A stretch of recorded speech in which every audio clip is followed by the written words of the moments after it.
फिर से दिल को झकझोर देने वाली घटना, फिर से जो है ना इस दिल को, इस कल्ब को निचोड़ देने वाली घटना आँख के सामने होता है। आज करीब 7 बजे के करीब में, या 7 बजे से कुछ देर बाद यानी 7:30 के करीब में वही गौरा चौक फिर से एक याद को ताज़ा कर देती है। आपस में दोनों तरफ से आ रही बाइक आपस में टकराती है। हालांकि इसमें अच्छी बात यह रही, किसी तरह की कोई जान का हताहत या किसी तरह का कोई खतरा नहीं हुआ। दोनों बाइक आपस में स्पीड में आते हैं, एक दूसरे के अपोजिट साइड डायरेक्शन से आते हैं और आपस में हल्के से टक्कर खा करके फिर दोनों चले जाते हैं खाई में। और खाई में जाने के बाद क्या होता है, लोगों का एक हुजूम आता है, एक भीड़ आती है, फिर उसी को रेस्क्यू करते हैं और बचाने में लग जाते हैं। लेकिन बात फिर वही आकर के रुकती है। इन बाइकर्स को, इन बाइक चलाने वाले को आखिर कौन सी वो मजबूरी आती है जो स्पीड में चलते हैं, अपने जान को कुछ देर के लिए हथेली पर लेकर घूमना मंजूर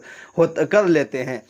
याद रहे कि घर से निकलने वाले वो सारे लोग, पता नहीं अगले कदम पर वो उनको क्या मिलने वाले हैं, कौन से करोड़ों की लॉटरी निकलने वाले हैं। जिस तरह से वो हनहनाते हुए अपने एक्सेलेटर को बढ़ाते हुए गौरा चौक पार करते हैं, तो यकीन मानो कि बाइकर्स को, यानी बाइक चलाने वालों को कुछ होता हो ना होता हो, लेकिन देखने वालों का कलेजा पसीज और सीज उठता है।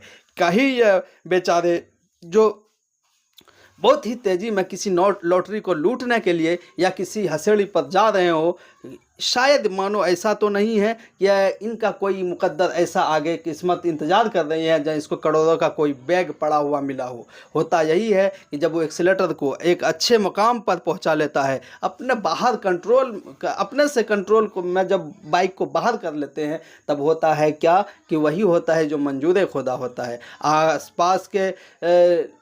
आसपास के अतराफ से जब वही बाइकर्स आते हैं, आपस में टकराते हैं, फिर जान जोखिम में डाल करके या तो हादसों का शिकार होती है या फिर वो कहीं आकर के गड्ढे में चले जाते हैं। वही हुआ आज गौरा चौक पर कि 2 बाइकर्स आते हैं, आमने सामने से टक्कर खाते हैं और फिर वो जैसे भी खाने हुए गड्ढे में, यानी रोड के किनारे जो गड्ढे बने होते हैं उसी गौरा चौक के करीब में फिर आज हादसे का शिकार होती है। लेकिन किसी तरह का कोई हताहत नहीं होता, यह अच्छी बात रही, किसी तरह से कोई गंभीर चोटें ना आई। लेकिन एक नसीहत तो लेनी होगी ना, आखिर रोड को या गौरा चौक को कब तक दोष देते रहेंगे। इसमें अगर गौरा चौक का बोलूँ तो गौरा चौक का ना के बराबर दोष है, बल्कि उन बाइकर्स को, उन तेज एक्सीलेटर के साथ चलने वाले युवाओं को की सरासर गलती है, जो अपनी जान को गंवा बैठते हैं और जान को जान नहीं जानते हैं, यह भी नहीं समझते हैं कि कोई अगला कदम पर मेरा परिवार इंतजार कर रहा होगा, और अंत में वो सांसें छोड़ते और परिवार को रोता बिलखता छोड़ जाते हैं।